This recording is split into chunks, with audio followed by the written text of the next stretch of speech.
Кагаз короп таш менен урганды биз деле жакшы түшүнөбүз.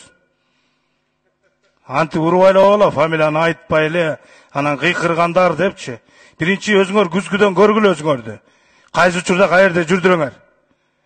Биз болгон кырдаалга жараш, кааласаң 9га бергиле деп атабыз, 9 чечет.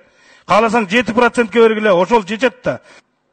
Эстебиз турсун айтып айткан илгеричи. Аяштар шектен чүгүнү шектенбей, шектен чүгүнү шектенет деп. Зачем? Бул общий айтылган сөз. Эмесе туугандар давай бири-бирибизди сыйлайлы. Мына анысы деле өсүп 1 ай калды. Анан мына жерде деңгээл боюнча дагы өзүнүн даражасы боюнча сөздөр айтылып кетти. Деңгээл боюнча ар ким өзүнө баа бере албайт. Деңгээл боюнча абайлап сүйлөңүздөр. Деңгээлди бир гана Кудай берет. Чоң рахмат. Урматтуу Дастан Рыспекович, сиз азыр жанагы сөзүңүз үчүн жалпы кесиптештерден атын атабасаңыз дагы кечирим сурап коюшуңуз керек. Ушу мен көргөндөн бери бир дагы ушу парламентке депутатка болушуңузду укпадым. Качан көрсөң ушу өкмөттүн адвокаты болгонсуз. Өкмөттү мактайсыз, мындай одагы эле үртөккөн деңгээлге жетип калдык. Качан сиз парламенттин кызыкчылыгын коргойсуз?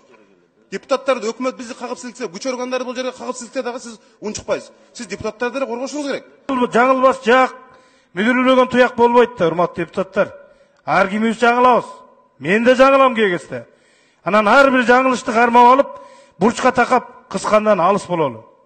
Ошон үчүн улуу ороз айында айтып коеюн, биз ыймандуу, жакшы таркасак, келечекте жакшы болот.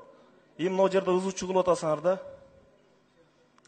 Анан бул жерден сөздөн адашып калса, же болбосо башка болсо ошону сурапчы. Анан бул жерде эч бир идеальный эч кимдер жок. Баарыбыз бири-бирибизди билебиз. Камерага карап туруп жакшы сүйлөсөңөр, кылган ишиңер башы мындай Кудай көргүс нерселерди кыласыңар. Не жерде 200 адамдар турасыңар. Семизиңер бар, кыйшыгыңар бар. Буларга эч кимиз эчтеке деелекпиз, урматтуу депутаттар. Ошондуктан бир кичине өзүңөрдү кармасаңар, кармап жакшы мындай болуп. Же бирөөңөрдү семиз, бирөөңөрдү кыйшыксыңар деп атабызбы? Ошондуктан өзүңөрдүн сыйыңарды билгиле, жакшынакай болгула.